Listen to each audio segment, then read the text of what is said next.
development from Complimar Partners after 29 years of service. In March of 2013, Lisa officially takes on the role of AMSP's fulfillment consultant and expert, contributing to education and supporting the fulfillment hotline. Joining her is longtime AMSP fulfillment consultant Tom Quinn, who recently retired from FSA, now AMSP, as Director of Fulfillment Services. He is now a consultant to the industry, utilizing his over 25 years of experience in the fulfillment industry to help educate and guide members in the area of fulfillment. Both of these highly qualified instructors were the driving force behind the recently held AMSP Fulfillment Workshop. And now I'll turn the presentation over to Lisa. Thank you, Jennifer. And thank you, everybody, for joining both Tom and I this afternoon. During the recent e-commerce workshop that Jennifer discussed, we had many members asking for more information on e-commerce. So today, we're going to discuss with you why e-commerce, finding your customer niche, the new client installation process, continued success, and then at the end, as Jennifer mentioned, we're going to have some questions and answers. So let's first begin with defining e-commerce. What I've done here is there's many definitions of e-commerce out there. And the one I'm using here is the one that was recently published in our February postscripts issue. Processing and the fulfillment of for-sale items purchased online by end consumers, including distribution to residential locations. And next, Tom's now going to share with us why e-commerce. Well, thanks, Lisa, and thanks to all of you for joining us this afternoon. In looking at e-commerce, it is absolutely the only area that I see in our business that is a continued growth business entity for us to approach. I got these numbers here on this slide. You know, global e-commerce sales will top 1.25 trillion by 2013. I got all of these bullets just by going out, searching, and finding out what industry spokesmen were saying about the business. But for sure, what we know is that this e-commerce growth rate business is going up. Now, you've got to consider two things here that, you know, I'm eating a little crow on this e-commerce business because if you've ever had any of my other presentations where we talked about literature fulfillment or point of sale or any other type of fulfillment business, you'll remember that I was not too keen on this particular business. And the reason I wasn't too keen was I thought that, number one, that the margins weren't there, and you'll see some other reasons as we go through here. But I wasn't enamored with the business as a growth business. Also, you know, I had my own personal kinds of things that happened to me. Early on, 25, 30 years ago, the direct marketing thing was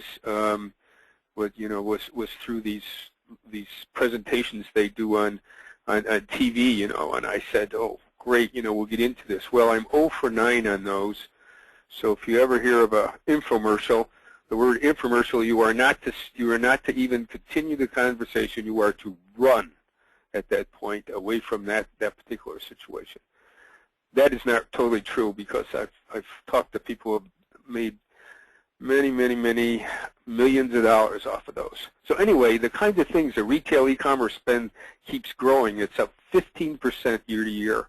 Forrester Research, U.S. online retail sales is projected to grow to $335 billion by 2012. E-commerce sales will represent 8% of all retail sales in the U.S. by 2014. That's up from 6% in 2009. So just thinking about it, we've got these huge marketplaces that are growing here. Now, if in fact you've been a company that has some kind of fulfillment software already, if you bought ProMail or Virtual Systems, or which I think is Midnight now, or Direct Edge, or anyone else, Interlink One, you know, the good news is that you can do basic e-commerce kind of fulfillment right out of the bag. some of the things that we're going to tell you today might not be included in that software, and some things that you need to take a look at. So the good news is we could get started in it. The bad news is sometimes it gets pretty complex, this e-commerce business. You know, and also it's a different business. So if you're in the literature fulfillment business, so you've got literature versus e-commerce here in these two columns. So the financial considerations are really pretty important here. When you do literature and we get marketing materials in our warehouse, that is bought by marketing and the company expenses it. It is gone, okay?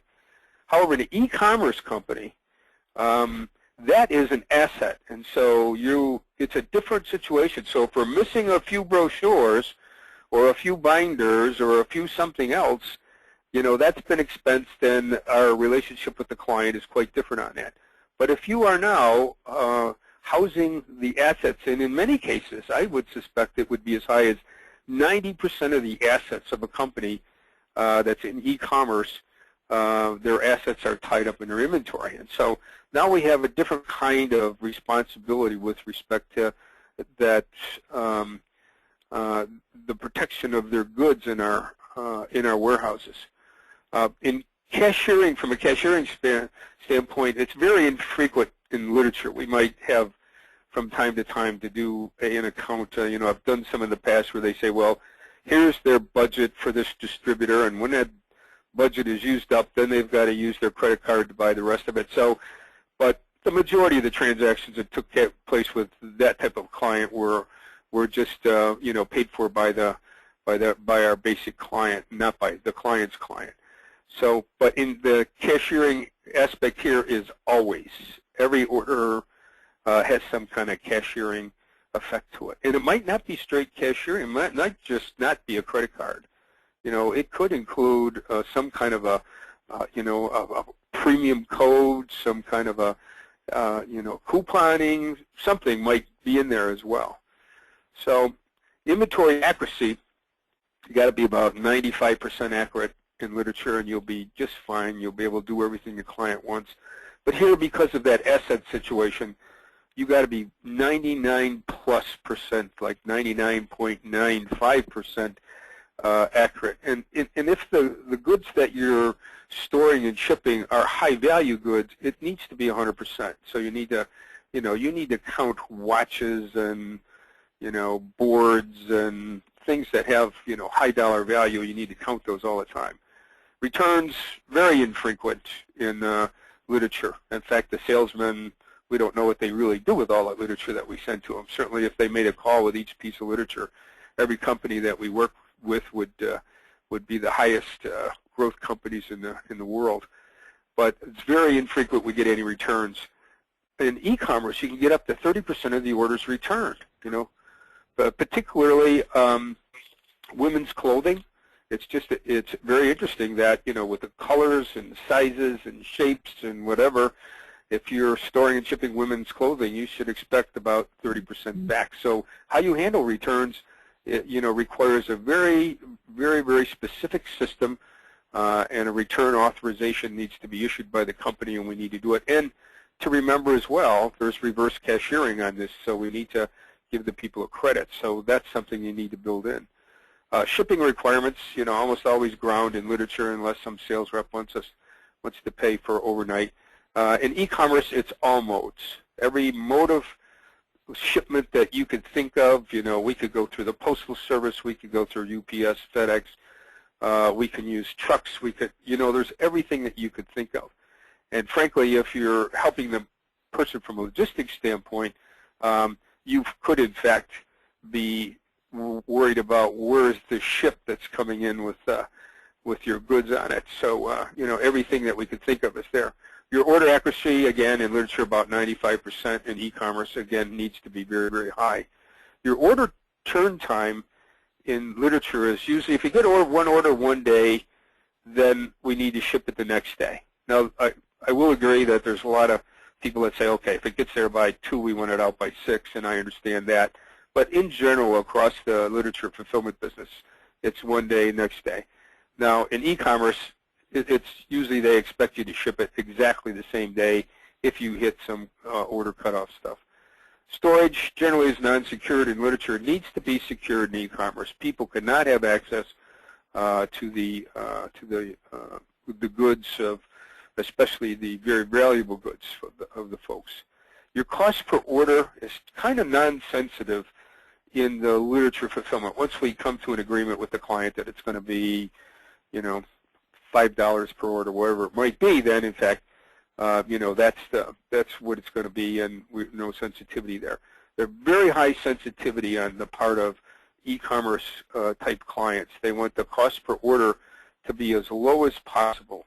You know, we'll get into this a little bit later, but you know, the Amazon changed the whole world as it was before as far as how we actually shipped, because now they actually pay for shipping, and I'm not sure, I haven't quite figured out how they just do that yet. That really comes out of the gross margin of their product when they do it.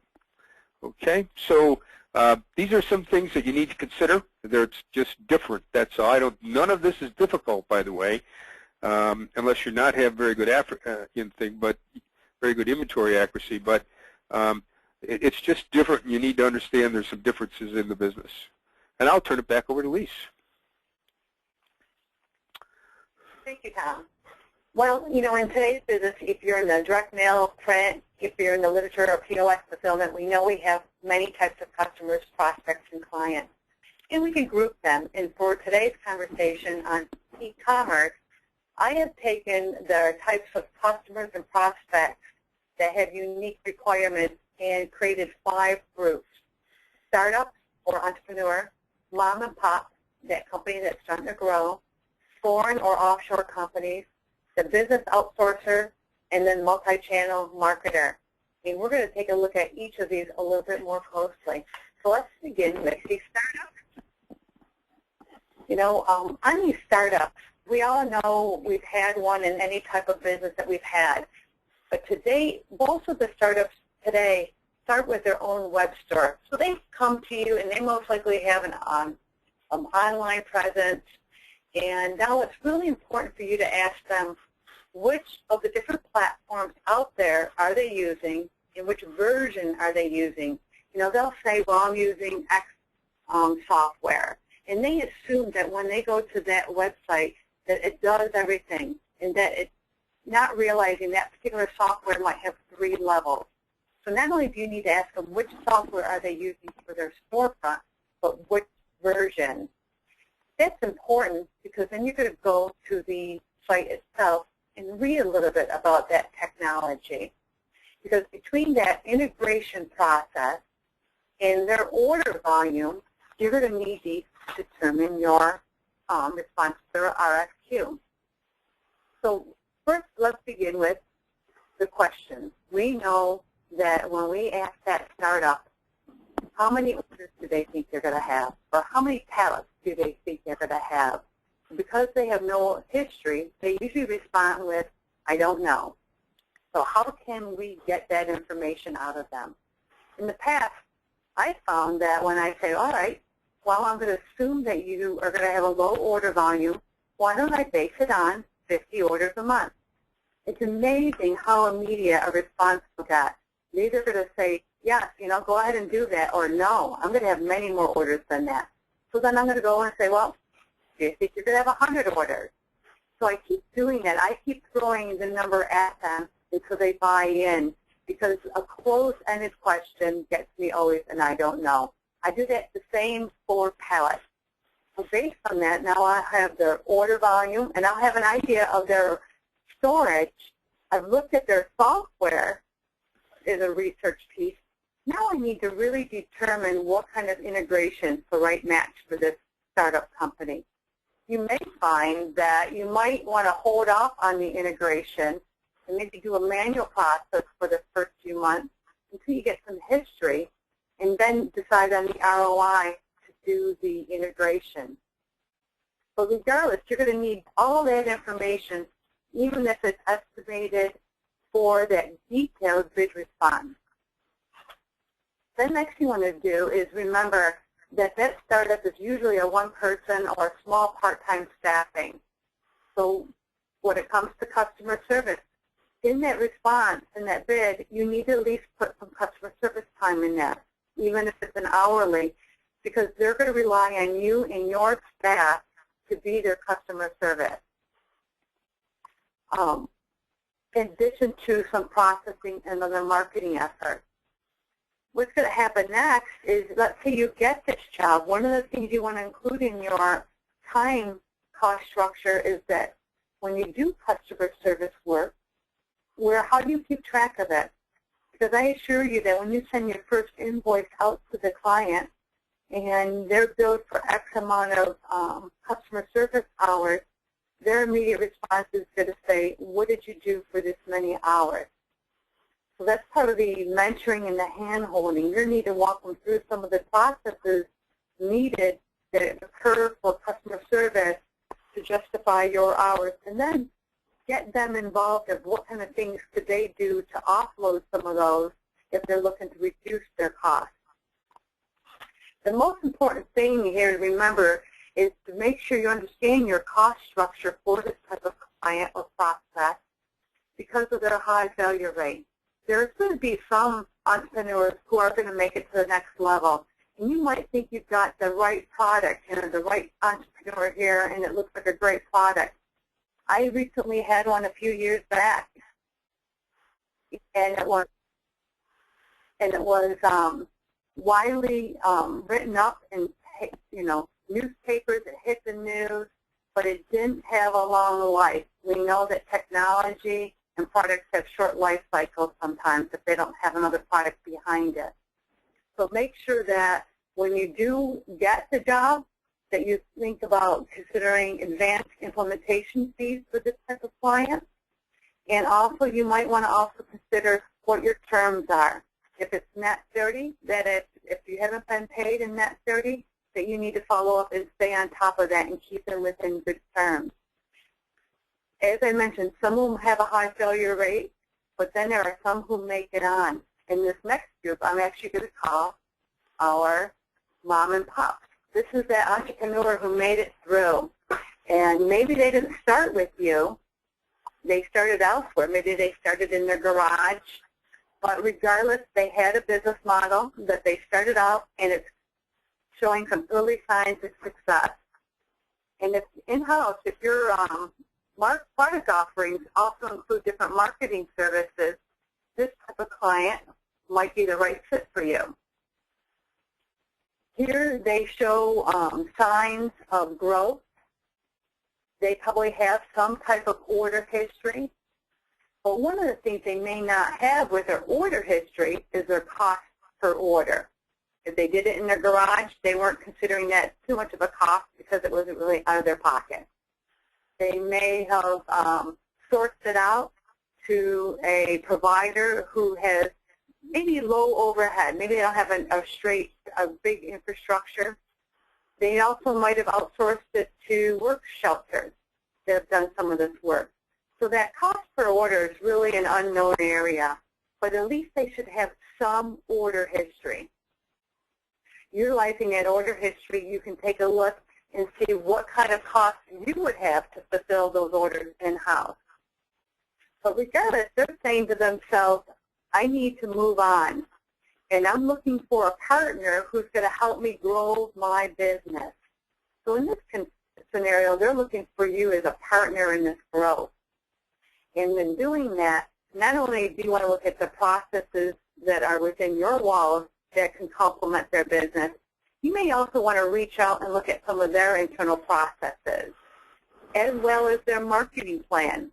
Because if they were doing it at a low-cost provider prior or in-house, you want to be sure that their plan for growth includes payment towards the services that you're now going to offer.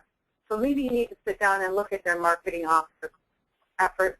And again, if you've got a product offering of all our marketing services, maybe you can enhance their marketing efforts. The SKUs on this particular client could vary.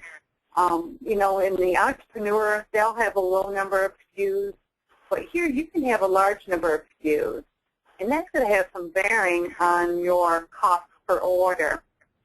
So you got to say to yourself, let's look at a couple scenarios. If you had one prospect and they had 500 SKUs, and you had another prospect with 50 SKUs and the same order volume, you know you'd probably lean towards the 50 SKUs. The amount of time to pick those orders would be less than doing a larger walking pattern for the 500 SKUs. At the same time, you want to consider the average sale per order. They might have been successful, but were they picking 20 items for the customer who ordered them online and paid $12?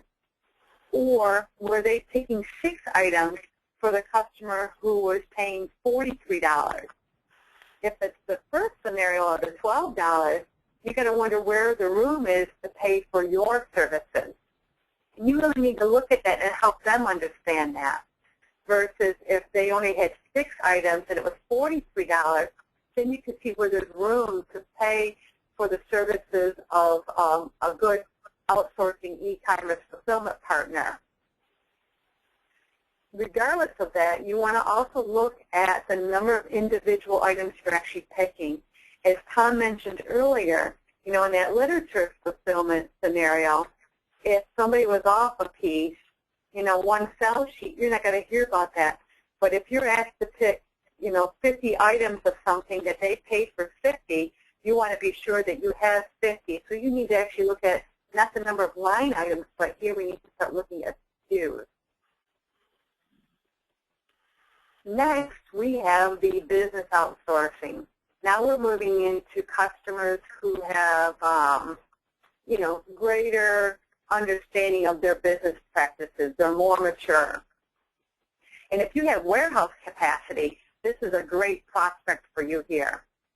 These clients, are either going to outsource their own warehousing, or maybe they're looking for a strategic warehouse location to reduce their shipping costs. In this scenario, even though they're doing, again, in most of these scenarios, most of our clients are maybe taking care of their own cashiering because of their own storefronts. But additionally here, on the business outsourcing prospect, they may be asking to bring in their own warehouse management software. And how does that impact your business? There's a few scenarios here. One, can their warehouse management software be integrated into your own existing processes? And if so, that might be great. There's a fee to look at that, and you need to scope that work appropriately. If not, if their own warehouse management software is going to be a standalone, you need to start looking at that and say, all right, Mr. Client or prospect, how much access are you going to give me? Does it give you, how do I get the orders out of it? Are they paper or are they electronic? And how does the data support your picking process? Does it show your location? These are the kinds of things you need to ask the client and see how that software works within your own operation. Does it maintain history? If you had to do an inventory adjustment, how does that look within your client's software? If you have a problem resolution, think of the different issues you use for your software and make sure that your client's software can be handled in the same way. If you're using your own software, here's an opportunity that they may be asking you to do EDI. And if so, can you handle that process? And then you need to look at both of these, even if it's your client software, how you're going to translate that information into billing processes. But the business outsourcing RFP could also look a little bit different.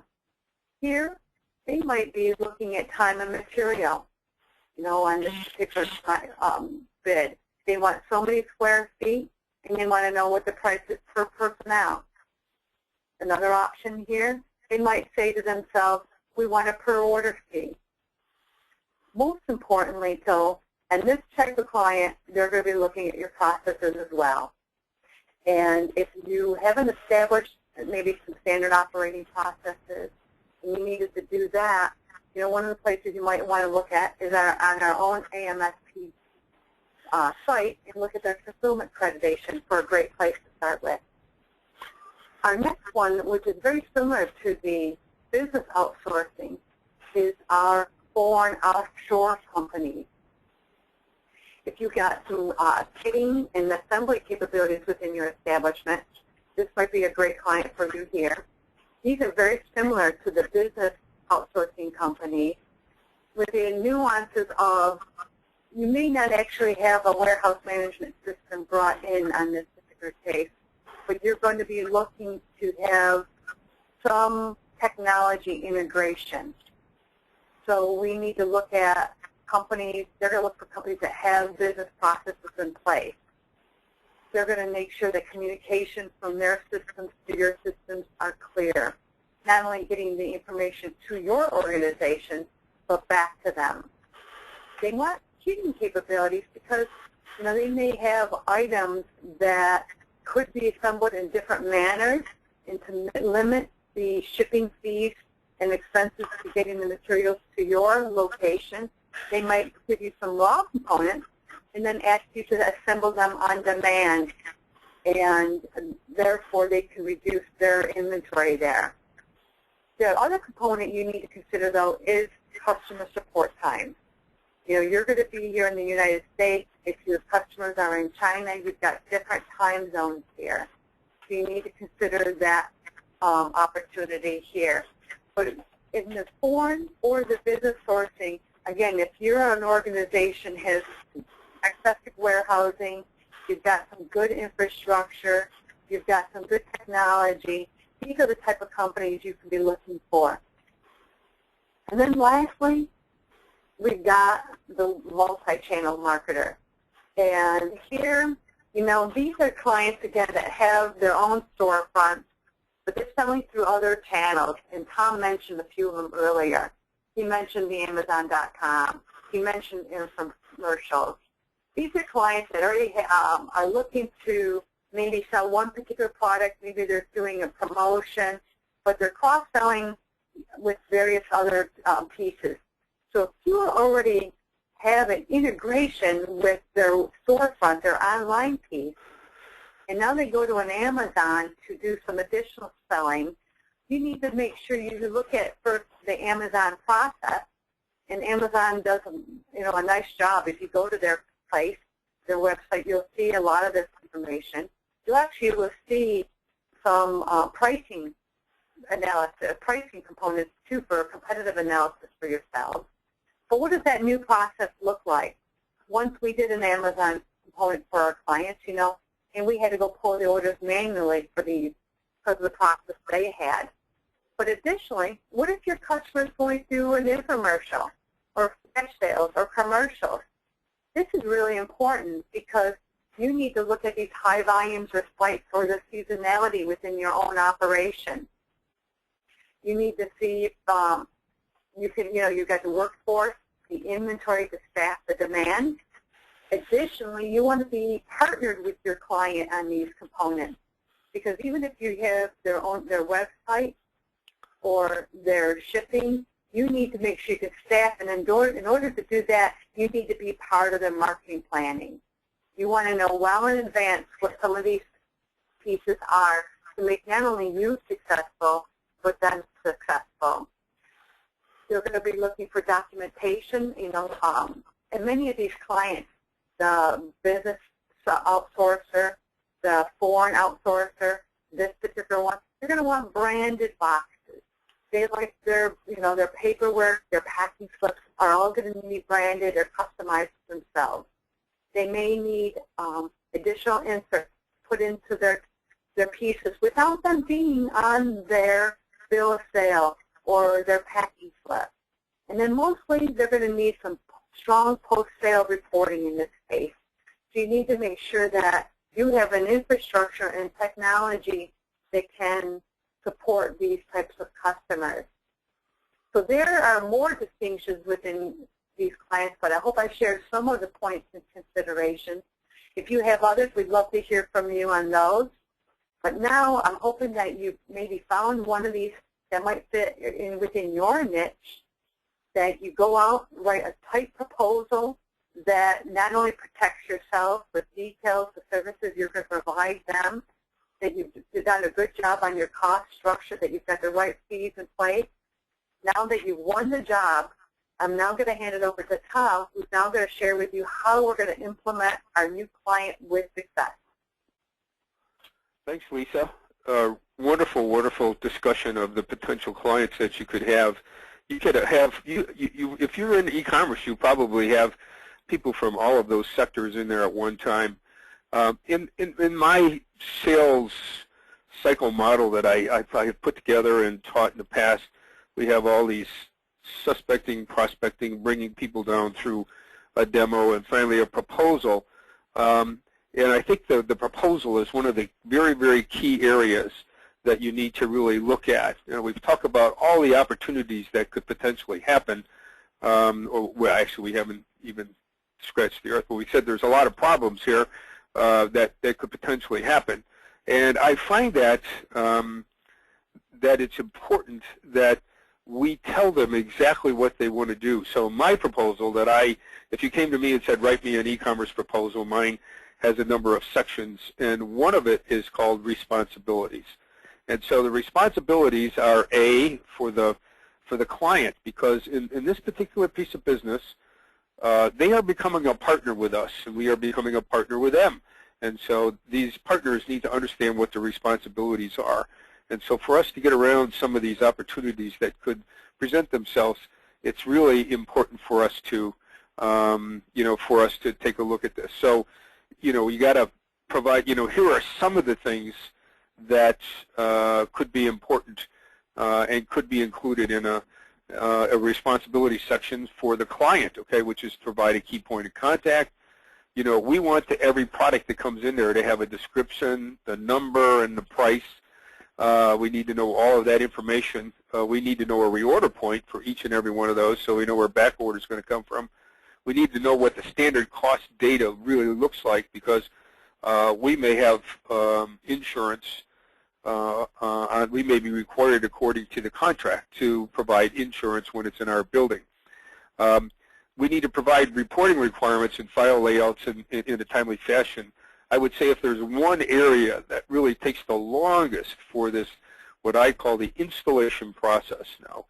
So if we went through my sales cycle, the one bullet on there says installation. And, I'm convinced that installation is the most important part of the sales cycle that has to do with how long you will have this client. They've just signed a contract with you for a year or 2 years worth of service. That's going to be there. But if, in fact, this installation period does not go very, very well, then you'll find yourself in a situation where you'll be fighting for this account later on. So an installation, by the way, starts the minute that first truck backs up to the door, or the first time we get a file. That's when installation starts, and it ends when the client says it ends. It can last 3 months, it can end 6 months, but when they're satisfied, they may not say it's over, but in fact you'll know it's over because we're running on an even keel every day, only handling minor problems as they come along. So these guidelines here are really important, so that in fact that we would, that the client understands what they've got to do for us so that we can make their program run. So that, we need to have them forward all of our requirements in our receiving guidelines. We need to do that. We need to provide special shipping and storage requirements. If those are necessary, they've got to tell us what they are. They have to establish a merchant account and be capable of processing web-initiated orders. And they need to tell us when to freeze or hold orders during agreed-upon transition. So one of the biggest problems I have had during installation over the last 30 years or so is where they say, well, look at now, Tom, we'll start delivering this date. You have 2 weeks before you have to ship anything. I will guarantee you on the very first day, before the day hardly even starts, you will get a call from your key client, and they will say, gee, we need to have some of that merchandise sent someplace. And that usually is sitting all over your warehouse, and so you kill yourself to get that order out. Because our true requirement in this partnership is to take care of the people within the corporations who, in fact, have said we should do the business and have chosen us as their vendor. So that's really our responsibilities. So our responsibilities are, we're going to have a point of contact and all the contact info. We're going to have the systems and equipment required to do the job. We're going to develop and manage and implement in accordance with the program schedule. So once we've agreed with that, that's our responsibility. We're going to document unique, agreed-upon processes. We're going to procure materials as necessary, that meaning packaging if it needs to be customized, etc. We're going to establish storefront and or telemarketing capability if required. Many of the folks require us to have telemarketing situations. It doesn't mean you need to have it. It means you need to know good telemarketing organizations to partner with. To establish the process and coordinate any third-party shipment activities. Many people come to you and say, oh, gee, well, we're not going to stock the couch because it's going to come from our client, but the order is going to come through to you. You need to send an order to the couch manufacturer. The couch manufacturer is going to ship it to the client, then ship you back some information, and then you're going to ship that. Does that sound complex? Yes, it's complex. So there is third-party kinds of things, but these are the type of things that you need to point out that you will do in the process. So, you know, during this implementation process, we need to have regular meetings, okay? And the meeting outline needs to be absolutely right on. I mean, we just can't go in there and say, how are you today, and have a cup of coffee. It's not what it's all about. So, you know, we've got to review the implementation timeline. I can almost bet, I am absolutely positive that nobody will start implementation with everything done. It won't be completed. Okay, there'll be special things that you need to happen. You know, right now I'm kind of on the peripheral watching two implementation processes. One a very small e-commerce one a very, very large, complex one. And they're following really a quite similar path in that, you know, that everything is not done, and they're working with their clients to get them done. And they're going to review, and you need to review and agree upon the key processes. You identify, you know, the responsibilities of each individual and document. Now, if you've got any program management software, this is terrific during this time period, because what you do is you document it and you say, here it is, and it happens to you, and you can track it. And there's got to be an agreed-upon timeline, adjustments for corrections and implementation. Now, this is what I call the discovery period. It's something I've taken from the lawyers of the world, the legal process. You know, when they start up a case, there's all this discovery, you know, and with depositions and looking at stuff. But anyway, in ours, there's a lot of discovery. You know, we could work on a client for 2 years. I have done this myself. Work on a client for 2 years, and when a truck rolls up to the back door, it's different than what I thought it was going to be. And you know, it's really a point at that particular point in time. We got to say, oh, geez, no, I'm going to have to put a lot more manpower into this thing than I expected. So it's very, very important that you have someplace in your proposal and in your agreement with that client that you have a way for you to be able to do that additional work. So there's lots of new issues that come up. You know, they're going to change. You know, I was working with a client not too long ago, and they're just doing everything off of the website e-commerce, and I said, well, what are you thinking about? You know, and oh yeah, well, we're talking to Bed Bath & Beyond right now. Okay, so the new issue there is we know that that's probably going to be an EDI situation. So, you know, you got to keep on top of these meetings. They're very good for you. And there's many, many new applications. They come to you right now. Most of the people sitting out there are from the mailing and fulfillment and printing end of the business. You can really help these clients out. You know so much about marketing and other applications. As things go along, you can develop new applications that are there. There's always a secondary application in a client. You know, once you do that first installation, you've got to give them good customer service. Almost always there's a second application. And sometimes the second application is bigger than the first application. So potential problems you can run to, the orders outside the agreed upon process. The most common one is they say, oh, every order is coming through the system, is coming through the internet, and it'll come in your download every day. Well, the first thing that happens is the owner or somebody calls you and and they give you a verbal order over the phone. So, we've got to have a way to cover our time in that. So there's non-spec material delivered. Okay, there's unknown material delivered, and that happens with returns as well. Sometimes we get returns at the back door. So it's important that we understand how we're going to handle these things. The reporting requirements sometimes change. In fact, I was saying in that installation timeline situation, the thing that takes the longest is to get the reporting, the reporting correct, because you got to look at this from the client standpoint, and it's the whole workflow diagram here is really quite interesting, because the client's going to take an order over the internet. Okay, they're going to take that, they're going to do some cashiering, and so in their operating system, their financial system, they're going to account for those monies they've just taken. They're going to send us the order. We in fact are going to pull package, ship the order, and send out the delivery confirmation. Now we got to send all that data back to them, and it's got to be sent to them in a fashion that will allow them to put it into their into two systems, really. If they're going to handle customer service, into their customer service system, so people could see, what's the status of their orders, and then number two, it needs to go back into their financial system, because this then says, okay, this is really the reporting requirements change. If their operating system changes, you're going to change requirements. If there's inventory discrepancies, that's something you have to run with, okay? And so you need to understand exactly what that is. You need to do, you need to do constant counting, and we just need to stay on top of our cycle counts and make sure that we keep our inventory correct.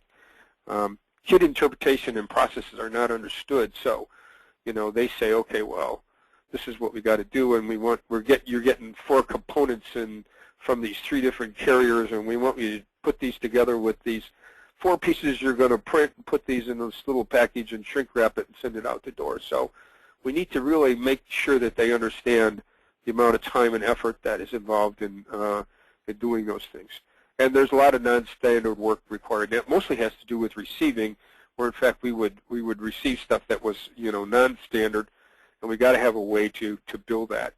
And then we got to manage, and we have to exist with third-party providers, and that means that we already start with another third-party provider in e-commerce almost 90% of the time now. They've already got their web provider out there. They're using some other type of software. Some other web provider is out there who is providing their web capability, and they may have made that decision years ago and are using the same provider. So we've got to interface with that provider, and sometimes that's a real problem. In fact, when we were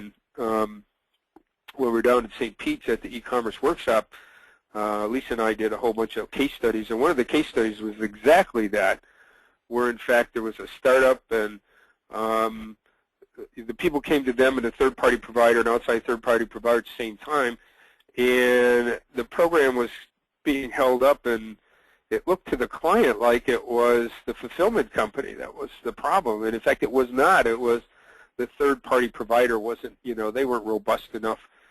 They didn't have the technical capability to do the kind of things that they needed to do. So you need to develop a relationship with your client so that you can, so that you can understand exactly what's going on. So, if I would say anything, you've got to make sure that you're happy. And this communication is the key to success in this business. I said before, we're now a partner with this client. Okay?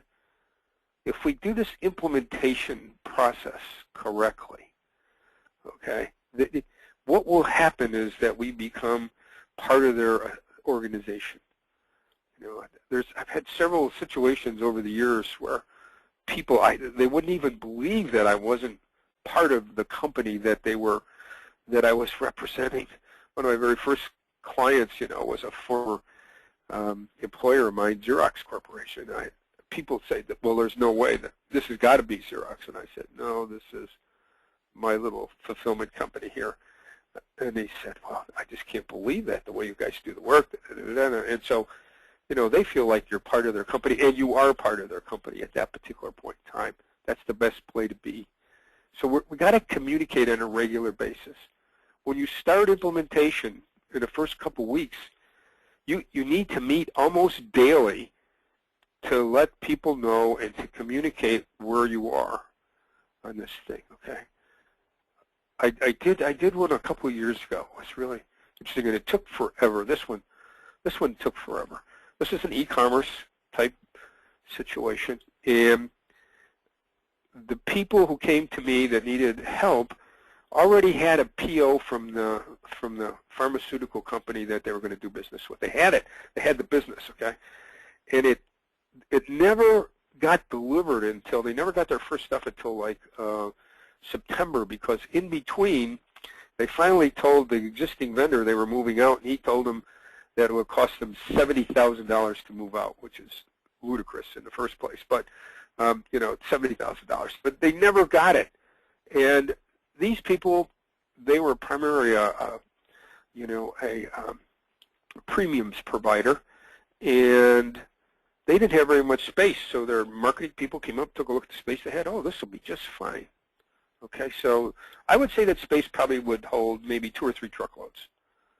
There was 42 truckloads of material delivered.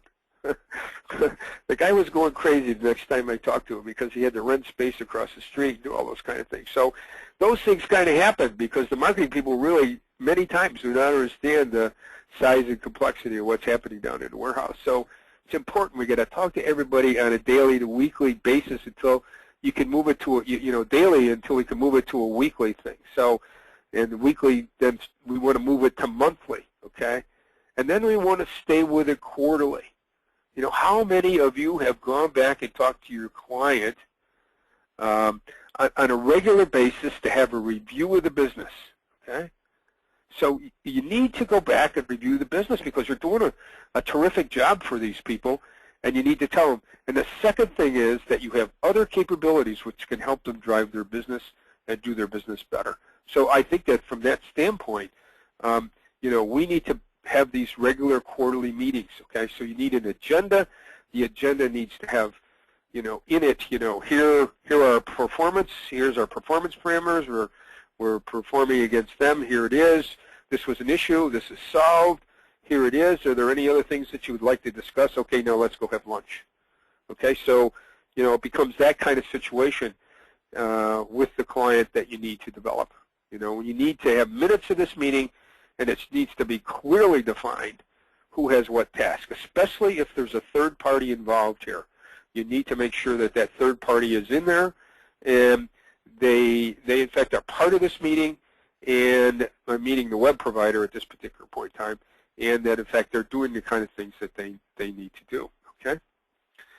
Okay, so success will determine the length of the contract. So what I'm saying is the success of the implementation process will depend on how long you have the business. Okay, because if you've got written in there that you're going to, at the end of 2 years or at the end of the year, you're going to automatically roll over to another year or 2 year or whatever it is, then in fact you're going to keep that as long as you've done a good job at this installation. And don't think about this installation being just nuts and bolts and shipping and whatever. What it is protecting the people who have, within the corporations, who have made the decision to bring the product to your fulfillment center. And I thank you. Who's up next? To ask questions during the webinar, use the chat feature. So have we got any questions?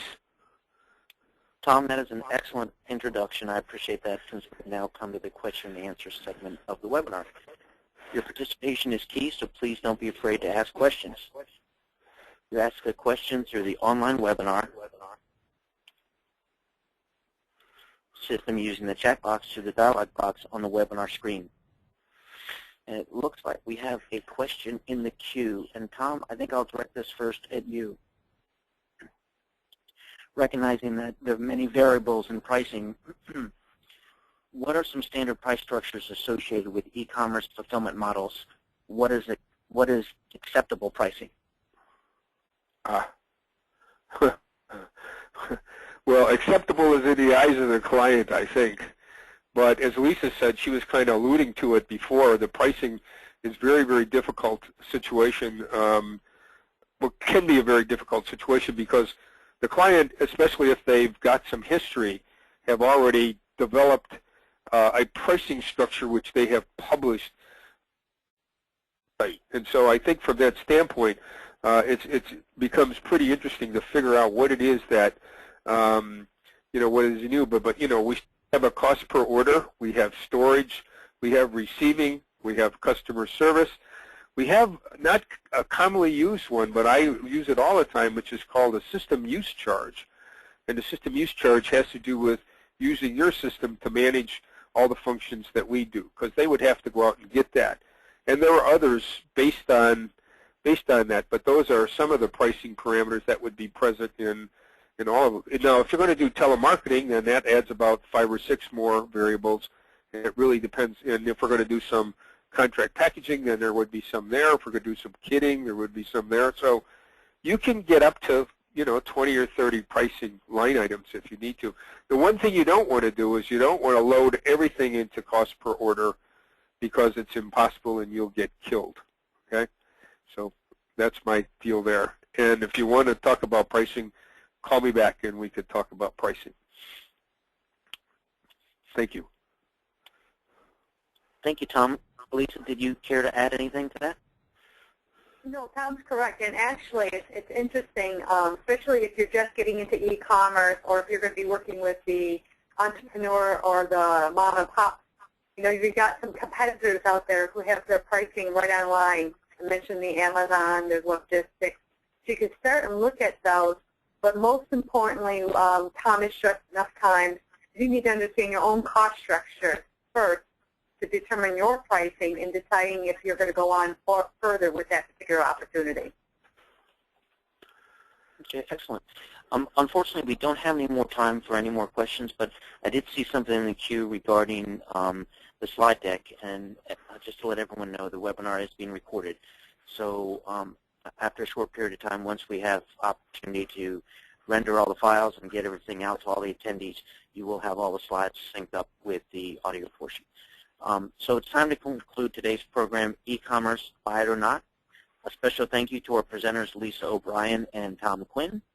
Remember that if you have fulfillment questions, AMSP has a fulfillment hotline where you can get immediate help for your fulfillment challenges. At the end of the webinar, you will automatically be directed to an online evaluation. Please take a few moments to answer the survey and give us your feedback on this webinar. Your comments and suggestions are very important to us, as they will help us to provide you with continued quality educational programming. This concludes today's program, and we thank you for your participation. The webinar will automatically end, and you will be requested to complete a short survey, and you may now disconnect. Thank you very much.